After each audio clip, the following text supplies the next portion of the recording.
이국종 그 중증 외상 치료 전문의죠. 오늘 교수의 오전에 브리핑이 있었는데 이 상태에 대해서 뭔가 설명이 많이 있을 줄 알았는데 이 상황에 대해서는 뭐 괜찮을 거다 이 정도 얘기 한마디를 하고요. 이국종 교수가 그동안 좀 많이 쌓인 게 있었던 것 같다. 예, 이런 느낌이. 제가 볼 때는요, 저도 뭐 김종대 의원을 잘 압니다. 예. 잘 알고 뭐 그렇게 알고 지낸 게 뭐 10년도 넘게 되는데요. 또 그분이 주최하는 세미나에 가서 얘기도 하고 뭐 정의당에 계신다는 것 다 아실 텐데 그럼에도 불구하고 정말 그 북한군 병사를 살려내기 위한 그 노력 그런 데 예. 대한 감사와 고마움 그런 것들이 좀 더 잘 표현을 했으면 좋지 않았을까 하는 생각을 해요. 그러니까, 사실은요, 제가 조금만 더 얘기할게요. 사실은 이번에 우리 이국종 교수가 북한군 병사의 몸 안에서 우리 김주환 선생이 얘기한 것처럼 그 안에서 옥수수가 나오고 그 안에서 이렇게 해충이 이렇게 나온다는 걸 만일 우리 국민들 전체가 이번에 다 알았잖아요. 그렇죠. 만일 예. 그걸 모르게 된다면 북한에 대한 인도적인 지원 문제가 나왔을 때 어느 국민이 거기에 대해서 동의해 주겠습니까?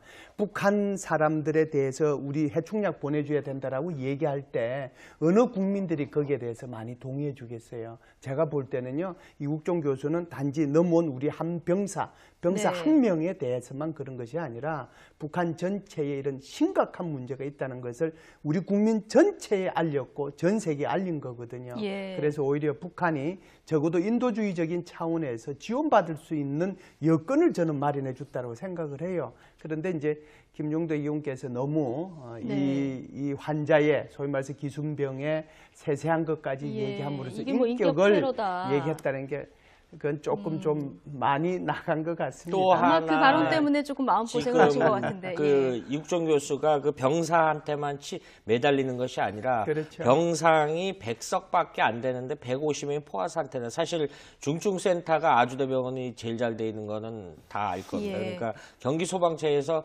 본인이 그냥 오는 환자를 치료하는 것이 아니라 그 닥터 헬기를 타고 출동을 해서 구조를 하는데 일부 그런 볼멘 소리도 한다라고 합니다. 다른 환자들이 왜 내 가족이 급한데 왜 그 병사한테만 매달리냐. 그래서 본인은 뭐 그 가정도 거의 포기하고 집에도 거의 못 들어가고 저 상황에서 하는데 병원장은 또 병원장 입장에서 언급을 했으니까 좀 굉장히 마음감이 교차하는 부분을 오늘 기자회견 통해서 여러 가지 언급을 했다라고 봅니다. 예. 거기는 중증외상센터가 또 하나의 어떻게 보면 전쟁터라고도 볼 수 있지 않습니까? 그래서 굉장히 위중한 사람들만 가서 네, 치료를 받는 곳인데. 국방부에서 지금 그 국방부 자체 내에 그 병원 그다음에 이제 거기 연구원 이런 거를 만들려고 이제 하고 있거든요. 예. 그게 이제 우리 병사들한테 훨씬 더 이제 어떻게 보면 장병 복지 차원에서 또 생명을 살리는데 기여하기 때문에 필요하다라고 봅니다. 그 중에 제일 필요한 것이 바로 이국종 교수가 하고 있는 것이 외상 중증 환자들. 예. 우리 이제 군에서는 전부 다 이렇게 폭약이나 탄약 이런 것들 다루기 때문에 문제가 생기면 전부 다 그런 것들이잖아요.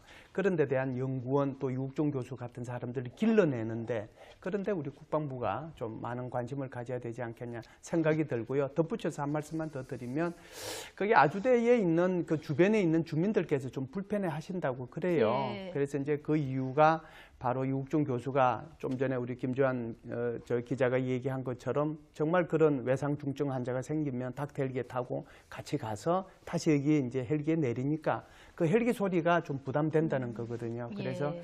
이번 기회에 그 주변에 계시는 주민분들한테 좀 부탁하는데요. 생명은 누구나 다 똑같으니까 조금 너그러운 마음을 가지고 이국종 교수를 좀 격려해 줬으면 좋겠다는 생각을 우리 합니다. 대한민국이 지금 휴전 상태에서 언제든지 저런 일이 발생할 수 있는데 아주대가 어디 있습니까? 수원이잖아요. 그렇죠. 그러면 상식적으로 생각해도 휴전을 해서 너무나 멀리 있잖아요.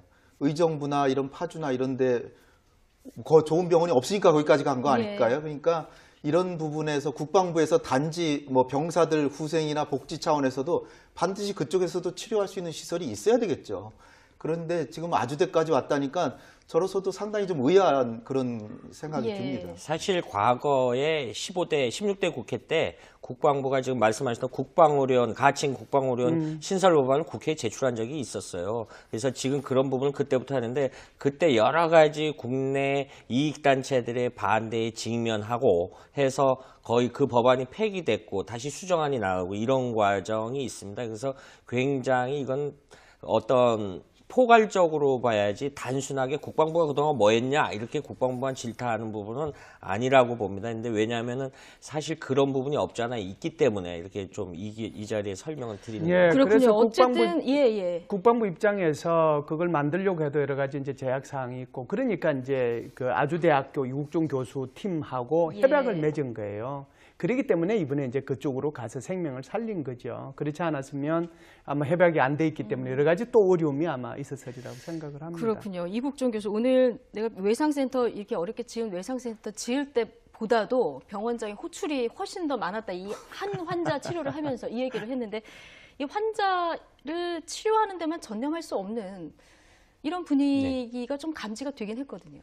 사실 그 더스트오프라고 미군 헬기라고 했는데 그들은 하는데 왜 우리는 못하느냐라는 부분인데 사실은 경비 문제가 굉장히 많이 뒤따른다라고 합니다. 그런데 특정 병원을 언급할 수는 없으나 수도권의 빅5 병원 중에 엄밀하게 2차 진료기관으로만 선정이 돼 있지 이 빅5 기관에 교통 환자들을 받기 시작한다. 그러면 사람의 욕망상 일선 의료는 안 갈 겁니다. 이런 이중성들이 있기 때문에 이 부분은 단순하게 왜 그거를 안 했느냐라고 질타하기는 JS에서 지난 13일 곤란하다고. 발생한 북한군 귀순 사건 조사 결과를 오늘 발표했습니다. 이와 함께 북한군 귀순 장면이 담긴 CCTV 영상도 공개했는데요. 네, 김형덕 한반도 평화번영연구소장, 김대영 국가전략연구원 편집위원과 함께 관련 소식 자세히 짚어보겠습니다. 두 분 어서 오십시오. 어서 오세요.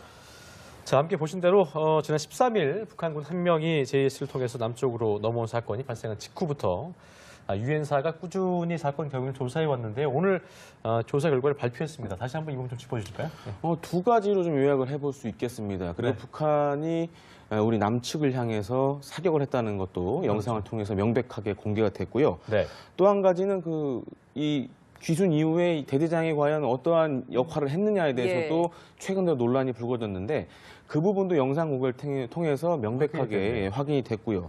그리고 또 한 가지는 이제 유엔사에서 북한이 이러한 월경 행위라든가 그다음에 예. 총격과 관련돼서 명백한 그런 잘못을 했다라는 부분을 지적을 한 것이 가장 큰 특징이라고 할 수 있겠습니다. 그렇군요. 소장님께서는 이번 이 CCTV 영상 오늘 이제 처음 공개되고 보셨을 텐데 어떻게 보셨습니까? 처음에 좀 놀랐고. 예. 근데 뭐 예전에도 있었던 일이고 총격 사건은 이번에 있은 게 좀 특징점이 있지만 예. 저런 사건들은 과거에도 있어 왔기 때문에 근데 영상이 통상적인- 공개되니까 되게 좀 충격적이더라고요. 예전에는 이게 영상이 공개되지 않고 조용히 그 그렇죠. 시대에 따라서 예. 근데 이제 지금은 모든 게 CCTV에 이제 영상이 잡히기 때문에. 담기니까 조금 국민들도 놀랐을 것 같아요. 예. 지금 이제부터 하나하나 차근차근 좀 짚어보겠습니다. 예. 먼저 유엔군 사령부가 이제 JS의 기순 경위를 조사를 해봤더니 추격하던 중에 북한군이 군사 분계선을 넘어왔고 또 총탄도 넘어왔다. 이게 좀 밝혀졌거든요. 이 부분 저희가 좀 앞으로 이제 후속 대책을 북한에 어떤 것들을 우리가 좀 요구할 수 있는 겁니까? 예. 일단은 저희가 이제 북한에 항의할 수 있겠죠. 그런데 이제 정전협정 위반 여부는 예. 과거에도 수천 차례가 있어 왔기 때문에 서로 그런 사례가. 그거를 이제 북한에 대해서 우리가 강제할 수 있는 수단은 없습니다. 예. 그게 아쉽고 남북 관계가 지금까지 경색되어 있을 상황에는 이런 사안이 났을 때 문제 해결이 상당히 어렵습니다. 그러니까 분명히 북한이 실수를 한 부분이긴 하지만 잘못된 이전에도 그런 거죠. 사례가 있었기 때문에 이걸 가지고 뭔가를 요청하기는 쉽지 않다. 네네. 이런 북쪽이 말씀. 옹호하지 않으면 할 수가 없는 겁니다. 그렇군요. 그리고 아까 우리 김 의원님께서 얘기하신 대로 영상을 보면은 JS 우리 군 경비 대대장분이 예. 맨 처음에 구해서 데려왔다. 예. 왜 부하를 시키지 않았느냐. 위험했기 때문에 그랬다라고 하셨는데 봤더니만 이제 그 부사관 2명이 포복을 한 게 나타났고 그렇죠. 대대장분은 안 계셨어요. 예. 이 부분도 좀 의혹이 해소되긴 했습니다만 좀 그렇습니다. 어떻게 보셨습니까? 최초에 그러니까 국방부와 합참에서 약간 이 전달 과정에서 예. 그러니까 국방부에 또 출입 기자분들이 계시지 않습니까? 이런 전달 과정에서 약간 표현상에 좀 문제가 있었던 걸로 보여지고요. 그래서 사실 의혹이 아닌 의혹으로 불거졌습니다. 사실 이 문제가. 우리 속담에 그런 말도 있죠. 아 다르고 어 다르다라는 그런 말이 그렇죠. 있는데 예. 이제 최초에는 부사관 그리고 대대장들 뭐 이런 식으로 이제 표현이 돼가지고 그럼 당시 대대장은 뭐했냐라고 이제 많은 기자들이 질문을 했고 예. 그 부분에 있어서 좀 명확하게 좀 설명을 못해서 사실 의혹이 좀 커진 부분이 있습니다. 하지만은 분명한 것은 대대장이 그 현장에 있었고 그 다음에 같이 가긴 했던 거죠. 같이 그렇죠. 갔고 그다음에 또 이제 중요한 것이 이번 오늘 그 기자회견에도 나왔지만은 미 측 대대장은 상황시에서 상황을 전반적으로 관리를 했고 그렇죠. 한 측 대대장은 이 부사관 2명과 함께 현장으로 가서 그 병사를 데려오는데 그 엄호라든가 현장 지휘를 했다는 것이 명백하게 밝혀졌기 때문에 그런 점을 우리가 좀 주의 깊게 근데 살펴볼 필요가 부하들을 있습니다. 보내지 않았냐는 질문에 왜 아이들을 보낼 수 없었다라고 답은 왜 그렇게 했을까요? 아무래도 이제 그 JSA 우리 대대 중에는 예. 사병들도 있고 부사관도 있고 장교도 있지 않습니까? 예. 뭐 저도 이제 얼핏 들어서 알게 되었지만은 사병들 같은 경우는 사실 이제 의무 복무를 통해서 들어온 장병들이기 때문에 자칫 이런 장병들이 총격을 당한다 이럴 경우에는 부모님 마음에 정말 깊은 상처를 줄 수 있기 때문에 당시 대대장께서 그렇게 판단을 한 걸로 이렇게 보여집니다. 그렇군요. 예, 알겠습니다. 이번 북한 병사 귀순 사건을 계기로 이제 예. 북한군의 인권 실태가 좀 다시 한번 조명이 되고 있는 것 같습니다. 뭐 주치가 내렸던 이야기에 따르면 안에서 이제 기생충도 굉장히 큰 것들이 발견이 해충 같은 됐고 게, 그리고 이제 뱃속에서 뭐 옥수수나 이런 것밖에 발견이 되지 않았다라는 이야기들이 나오면서 인권 실태가 다시 한번 조명되고 있는데 실제로 좀 북한군이셨기 때문에 당시에 북한군의 지금 이 상황이 좀 어떻습니까? 저희는 이제 과거에도 북한군에 있었고 지금 계속 오시는 분들도 저희가 접촉을 하기 때문에 예. 북한군 내 실태를 정확히 이해하고 있습니다. 예, 어떻습니까? 북한군의 인권하고는 상관은 없는 것 같고요. 그래요. 다만 이제 북한의 전체적인 국가 사정이 남한의 40년 이전의 국가 수준이거든요. 단순히 북한군만 이렇게 열악한 것이 아니라 네. 북한 주민 전체가 다 이렇게 전체가 열악하다. 열악한 거기 예. 때문에 그런 거고요. 그것이 군에서 특별히 그것을 원래는 군은 이제 구충제라는 거를 봄가을에 줍니다. 예. 근데 개별적으로 본인이 복용하는 분들도 있고 안 하는 분들도 하시는 분도 있어요. 계시고. 안 하는 분들은 그게 있는 거고요. 하는 분들은 그게 없는 거고 이런 거거든요. 개인 차이가 조금 있습니다. 그러니까 소장님이 예. 보실 때는 그 북한군 내에서 어떤 그런 그 대우라든가 이런 것들이 뭐 인권 문제를 제기할 만한 그런 부분을 좀 확대 생산하는 거지 크게 그런 부분은 아니라고 생각하시는 거예요? 1990년 이전에는 북한의 군 인권 기준으로 봤을 때는 남한보다 더 나았었고요. 1990년 기준으로. 예. 이전에. 예. 그 이후로는 지금 더 악화되고 있는 게 현실입니다. 왜 그러냐면 만성적인 경제난하고 식량 부족으로 인해서 군의 보급품이 안 차려지다 보니까 군에서 범죄도 많이 일어나고 어떤 사건들이 많이 일어나고 군 내에서? 예, 일어나고 있습니다. 근데 그 전에는 북한 경제가 정상적으로 작동할 때는 구타 자체가 굉장히 엄격하게 제한됐었어요. 오히려 군 내에서요? 90년 이전에는 이전에는? 구타하게 되면 영창 갔어요.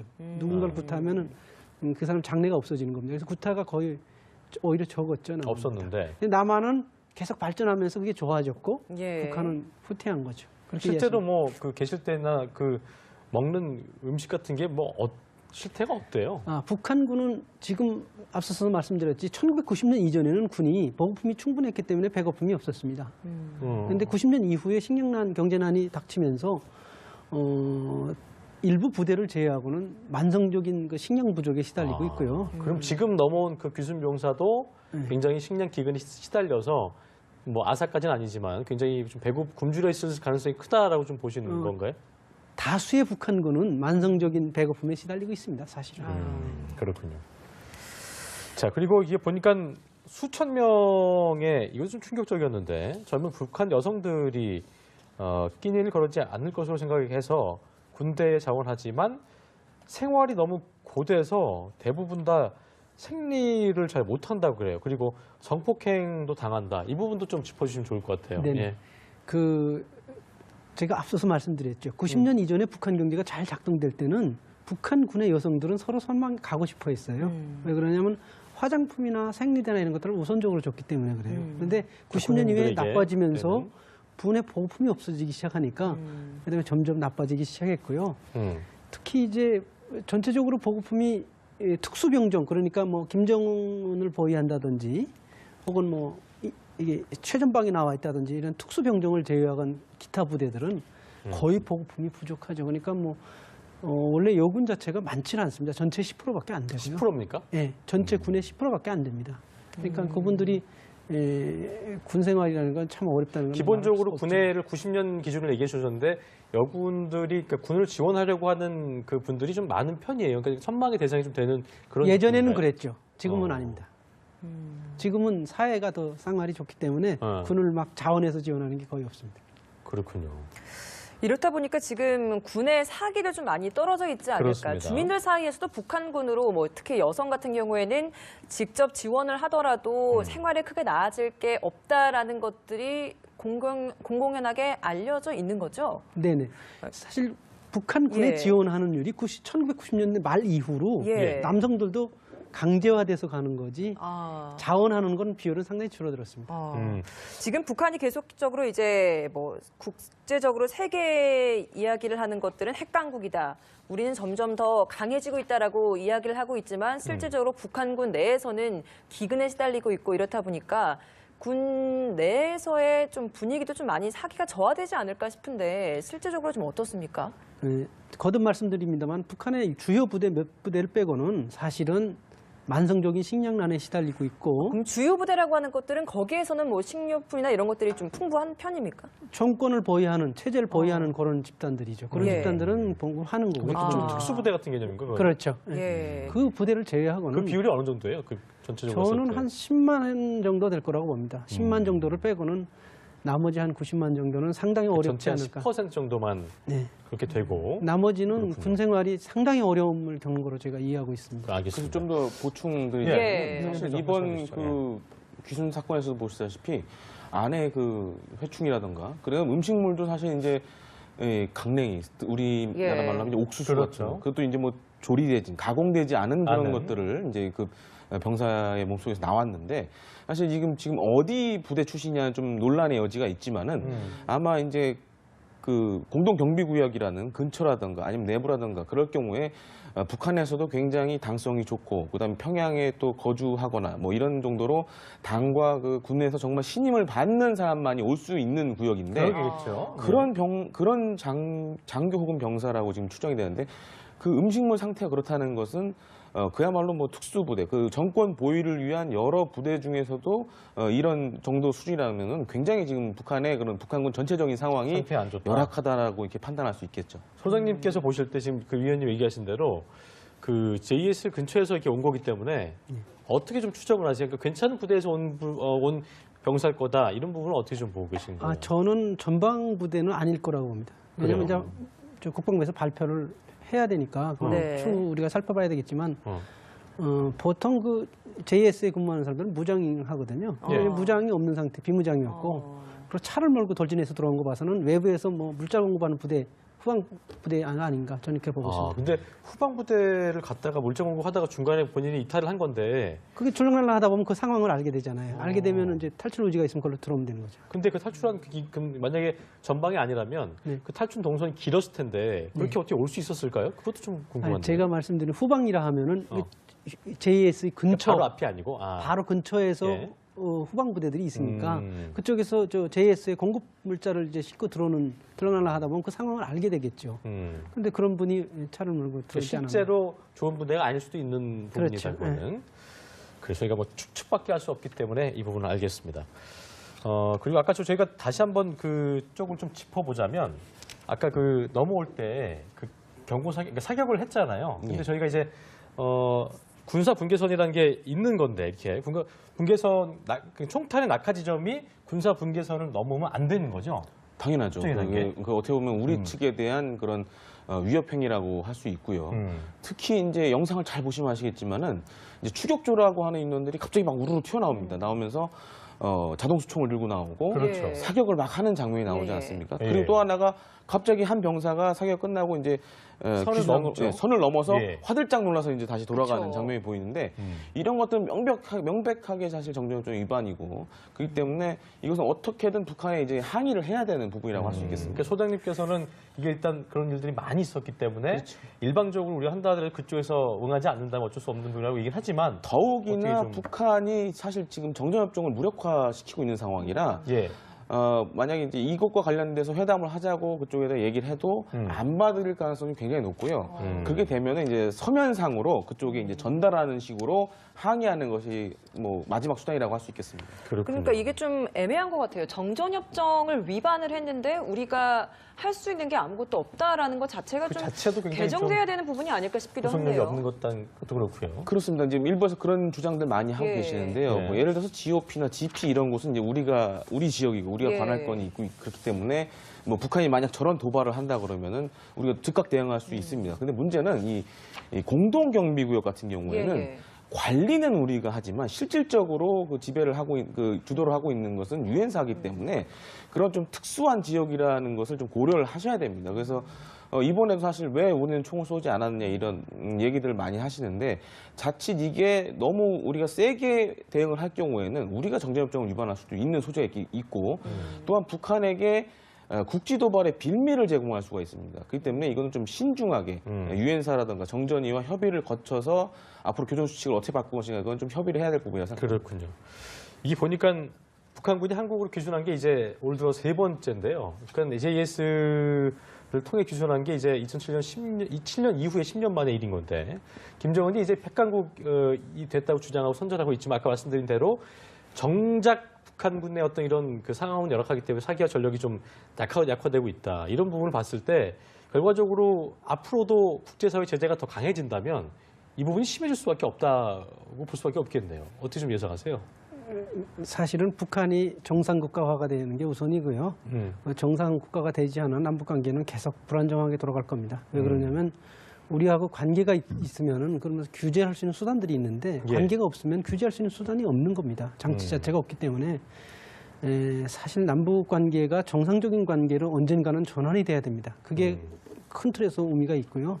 그렇지 않은 경우에는 계속 이런 불미스러운 갈등 관계로 갈 수 있고 또 북한 내 식량 사정도 어려워짐으로써 그렇죠. 또 이런 사안들이 계속 발생할 수가 있거든요. 그렇다고 해서 북한 정권이 흔들리느냐? 그렇지 않습니다. 그렇기 때문에 정권은 흔들리지 않는다. 그냥 북한 인민들만 고통을 당하는 거죠. 북한 인권 결의안이 이제 13년 연속 채택될 기록을 세우게 될 것 같은데 그렇습니다. 올해 결의안에는 좀 어떤 내용이 들어갈지 이번 북한군 귀순도 여기에 좀 필요한 내용이 좀 담길지 어떻게 보십니까? 아무래도 이제 지금 그 부상을 당한 북한군 병사가 이제 일어나게 되면은 예. 네. 어떠한 동기로 해서 우리 측으로 이렇게 귀순하게 됐는지 여부가 이제 나올 가능성이 굉장히 예. 높습니다. 그래서 말씀해 주신 대로 국내 인권 문제, 예를 들어서 부당한 행위를 당했다든가 아니면 폭력과 이런 구타를 당했다 그러면은 그런 것들이 다시 한번 북한 인권, 특히 이제 북한 군인권에 관련돼서 한번 이렇게 깨우치게 되는 그런 상황이 될 것 같은데요. 특히 이제 이번 결의안에는 뭐 이산 가족이라든지 북억류자 뭐 조치 이런 요구들이 들어가 있고요. 특히 여기에 또 우리가 생각해야 될 것이 그러니까 올해 있었던 오토 원비어 사건도 굉장히 큰 여파를 준 걸로 이렇게 생각이 예. 됩니다. 그렇죠. 특히 이제 오토 원비어 같은 경우에는 북한 측이 굉장히 실수를 한 게 미국 측의 오토 원비어의 상태에 대해서 일절 얘기를 하지 않았고 뭐 잘 있다라는 얘기만 계속 했었으니까요. 그렇기 때문에 사실 지금 북미 관계가 이렇게 안 좋아지게 된 것도 사실 이 오토 원비어 사건이 북한 측이 너무 많은 과오를 저질렀기 결정적인 때문에 부분이었고. 그렇습니다. 그렇기 때문에 이런 것들 때문에 향후 그래서 오토 원비어 사건으로 또 국제사회, 미국 다 이제 북한 인권에 대해서 관심을 지금 갖게 아프리카 됐기 쪽에다가도 제재를 계속 하라고 압박하고 있기 때문에 예. 이름 더욱더 고립될 수밖에 없는 그런데 상황이겠습니다. 지금 그 미국이 하고 있는 것이 네. 북한과 외교를 맺고 있는 나라들을 다 이제 그렇죠. 차단하는 그런 지금 제재 조치를 가하고 있는데 앞으로 이 인권과 함께 그러한 조치들이 좀 더 가속화될 걸로 생각이 됩니다. 끝으로 소장님께 한 가지만 더 여쭤보고 마무리 짓겠습니다. 이게 그 북한 입장에서는 북한군 병사의 탈북 사실에 대해서도 국민들이 어떤 동요를 할 수 있다는 걸 우려해서 사실을 좀 숨긴다거나 아니면은 뭐 한국 정부가 납치를 했다면서 왜곡 보도를 한다거나 이걸 그러면서 송환을 요구할 가능성도 있을 텐데 이 부분은 어떻게 좀 보시는지 끝으로 한 말씀 해주시죠. 일단은 내부적으로 얘기를 안 할 겁니다. 은폐할 것이다. 예, 은폐할 것이고 또 과거에도 그랬고요. 근데 그건 남북한이 계속 그래왔습니다. 상호 그래왔는데 이제 남한은 선진국으로 가면서 그런 것들이 다 개방되는 쪽으로 가고 있고 예. 북한은 계속 그 상황에 머무르 있는 겁니다. 그래요. 알겠습니다. 지금까지 김영덕 한반도 평화번영연구소장 그리고 김대영 국가전략연구원 편집위원과 함께 자세한 내용 짚어봤습니다. 오늘 말씀 고맙습니다. 맞습니다. 것까지 예, 얘기함으로써 이게 뭐 인격을 인격테러다. 얘기했다는 게 그건 조금 좀 많이 나간 것 같습니다. 또 아마 그 하나, 발언 때문에 조금 마음고생을 하신 것 같은데. 그 이국종 교수가 그 병사한테만 매달리는 것이 아니라 그렇죠. 병상이 100석밖에 안 되는데 150명이 포화 상태는 사실 중증센터가 아주대병원이 제일 잘 돼 있는 거는 다 알 겁니다. 예. 그러니까 경기 소방차에서 본인이 그냥 오는 환자를 치료하는 것이 아니라 그 닥터 헬기를 타고 출동을 해서 구조를 하는데 일부 그런 볼멘 소리도 한다라고 합니다. 다른 환자들이 왜 내 가족이 급한데 왜 그 병사한테만 매달리냐. 그래서 본인은 뭐 그 가정도 거의 포기하고 집에도 거의 못 들어가고 저 상황에서 하는데 병원장은 또 병원장 입장에서 언급을 했으니까 좀 굉장히 마음감이 교차하는 부분을 오늘 기자회견 통해서 여러 가지 언급을 했다라고 봅니다. 예. 거기는 중증외상센터가 또 하나의 어떻게 보면 전쟁터라고도 볼 수 있지 않습니까? 그래서 굉장히 위중한 사람들만 가서 네, 치료를 받는 곳인데. 국방부에서 지금 그 국방부 자체 내에 그 병원, 그다음에 이제 거기 연구원 이런 거를 만들려고 이제 하고 있거든요. 예. 그게 이제 우리 병사들한테 훨씬 더 이제 어떻게 보면 장병 복지 차원에서 또 생명을 살리는데 기여하기 때문에 필요하다라고 봅니다. 그 중에 제일 필요한 것이 바로 이국종 교수가 하고 있는 것이 외상 중증 환자들. 예. 우리 이제 군에서는 전부 다 이렇게 폭약이나 탄약 이런 것들 다루기 때문에 문제가 생기면 전부 다 그런 것들이잖아요. 그런 데 대한 연구원 또 이국종 교수 같은 사람들을 길러내는데 그런데 우리 국방부가 좀 많은 관심을 가져야 되지 않겠냐 생각이 들고요. 덧붙여서 한 말씀만 더 드리면 거기 아주대에 있는 그 주변에 있는 주민들께서 좀 불편해 하신다고 그래요. 예. 그래서 이제 그 이유가 바로 이국종 교수가 좀 전에 우리 김주환 저 기자가 얘기한 것처럼 정말 그런 외상 중증 환자가 생기면 닥터 헬기에 타고 같이 가서 다시 여기 이제 헬기에 내리니까 그 헬기 소리가 좀 부담된다는 거거든요. 그래서 예. 이번 기회에 그 주변에 계시는 주민분들한테 좀 부탁하는데요. 생명은 누구나 다 똑같으니까 조금 너그러운 마음을 가지고 이국종 교수를 좀 격려해 줬으면 좋겠다는 생각을 우리 합니다. 대한민국이 지금 휴전 상태에서 언제든지 저런 일이 발생할 수 있는데 아주대가 어디 있습니까? 수원이잖아요. 그렇죠. 그러면 상식적으로 생각해도 휴전을 해서 너무나 멀리 있잖아요. 의정부나 이런 파주나 이런데 좋은 병원이 없으니까 거기까지 간 거 아닐까요? 그러니까 이런 부분에서 국방부에서 단지 뭐 병사들 후생이나 복지 차원에서도 반드시 그쪽에서도 치료할 수 있는 시설이 있어야 되겠죠. 그런데 지금 아주대까지 왔다니까 저로서도 상당히 좀 의아한 그런 생각이 예. 듭니다. 사실 과거에 16대 국회 때 국방부가 지금 말씀하셨던 국방의료원, 가칭 국방의료원 신설 법안을 국회에 제출한 적이 있었어요. 그래서 지금 그런 부분을 그때부터 하는데 그때 여러 가지 국내 이익단체들의 반대에 직면하고 해서 거의 그 법안이 폐기됐고 다시 수정안이 나오고 이런 과정이 있습니다. 그래서 굉장히 이건 어떤 포괄적으로 봐야지 단순하게 국방부가 그동안 뭐 했냐 이렇게 국방부만 질타하는 부분은 아니라고 봅니다. 근데 왜냐하면은 사실 그런 부분이 없잖아 있기 때문에 이렇게 좀 이 자리에 설명을 드리는 거예요. 그렇군요. 그래서 어쨌든 예. 국방부 입장에서 그걸 만들려고 해도 여러 가지 이제 제약 사항이 있고 그러니까 이제 그 아주대학교 이국종 교수 팀하고 예. 협약을 맺은 거예요. 였는데 그 부분도 영상 공개를 통해서 명백하게 확인이 됐고요. 그리고 또 한 가지는 이제 유엔사에서 북한이 이러한 월경 행위라든가 그다음에 예. 총격과 관련돼서 명백한 그런 잘못을 했다라는 부분을 지적을 한 것이 가장 큰 특징이라고 할 수 있겠습니다. 그렇군요. 소장님께서는 이번 이 CCTV 영상 오늘 이제 처음 공개되고 보셨을 텐데 어떻게 보셨습니까? 처음에 좀 놀랐죠. 놀랐고. 예. 근데 뭐 예전에도 있었던 일이고 총격 사건은 이번에 있은 게 좀 특징점이 있지만 예. 저런 사건들은 과거에도 있어왔기 때문에 뭐 근데 영상이 통상적인- 공개되니까 되게 좀 충격적이더라고요. 예전에는 이게 영상이 공개되지 않고 조용히 그 그렇죠. 시대에 따라서 예. 근데 이제 지금은 모든 게 CCTV에 이제 영상이 잡히기 때문에. 담기니까 조금 국민들도 놀랐을 것 같아요. 예.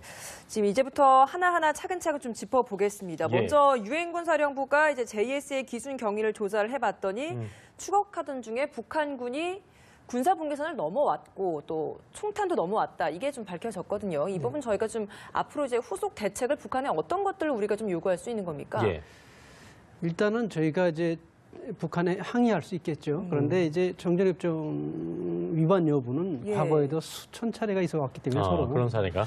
그거를 이제 북한에 대해서 우리가 강제할 수 있는 수단은 없습니다. 예. 네, 아쉽고 남북 관계가 지금같이 경색돼 있을 상황에는 이런 사안이 났을 때 문제 해결이 상당히 어렵습니다. 그러니까 분명히 북한이 실수를 한 부분이긴 하지만 잘못된 이전에도 그런 거죠. 사례가 있었기 때문에 이걸 가지고 뭔가를 요청하기는 쉽지 않다. 네네. 이런 북쪽이 말씀. 응하지 않으면 할 수가 없는 겁니다. 그렇군요.